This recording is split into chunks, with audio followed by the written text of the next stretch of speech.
Guys, അപ്പോൾ വേണ്ട സാധനങ്ങളൊക്കെയാണ് ഇത്. ഗോൾഡൻ കളറിലെ പൈപ്പ് ക്ലീനറും പിന്നെ ഇതിൻ്റെ പേര് എനിക്കറിയില്ല. ഈ സാധനമാണ് നമുക്ക് വേണ്ടത്. മറ്റേ ഇതൊക്കെ കാണത്തില്ലേ, നമ്മൾ ഈ ബ്രെഡൊക്കെ വാങ്ങിക്കുമ്പോൾ ഇങ്ങനെ ചുറ്റി വെക്കുന്ന സാധനം, അത് നമുക്ക് വേണം.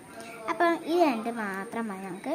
അപ്പോൾ ആദ്യം ഞാൻ എൻ്റെ ഈ ഒരു വിരലിൻ്റെ അനുസരിച്ച് ഞാനൊന്ന് ചുറ്റി ഇതെടുക്കട്ടെ. അപ്പോൾ ഗൈസ്, ഞാൻ എൻ്റെ ഒരു ഷേപ്പ് അനുസരിച്ച് ഞാനൊരു മൗണ്ട് അനുസരിച്ച് നിങ്ങൾക്ക് ഇഷ്ടമുള്ളൊരു ഇതാകാം.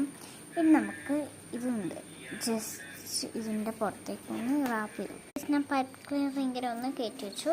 പിന്നെ ഗൈസ്, ഞാൻ പൈപ്പ് ക്ലീനറിൻ്റെ ഒരു പാല് ഞാൻ വെട്ടി മാറ്റി. നമുക്ക് വേണ്ട, നമുക്ക് കളയാം. ഓക്കെ, നമുക്ക് ഇത് മാത്രം മതി. നമുക്കിനി ഇതൊന്ന് ഇടാം ഗൈസ്. അപ്പം ഞാൻ ഇട്ടു. നല്ല രസമില്ലേ ഗൈസ് കാണാൻ? എനിക്ക് നല്ല ഇഷ്ടപ്പെട്ടു. ഇനി ഞാൻ റിയൽ ആയിട്ടുള്ള റിംഗ് ഇട്ടുണ്ട് ഗൈസ്. അപ്പം ഇതാണ് എൻ്റെ റിയൽ റിംഗ് എന്ന് പറയുന്നത്. ഞാൻ വെട്ടത്തേക്ക് കാണിച്ചു തരാം. കണ്ടോ, ഇതാണ് എൻ്റെ റിയൽ റിങ്. അപ്പം ഇതാണ് ഇഷ്ടപ്പെട്ട, മറ്റേതാണ് ഇഷ്ടപ്പെട്ടതെന്ന് കമൻറ്റ് ചെയ്യണേ. അപ്പം ബൈ ബൈ.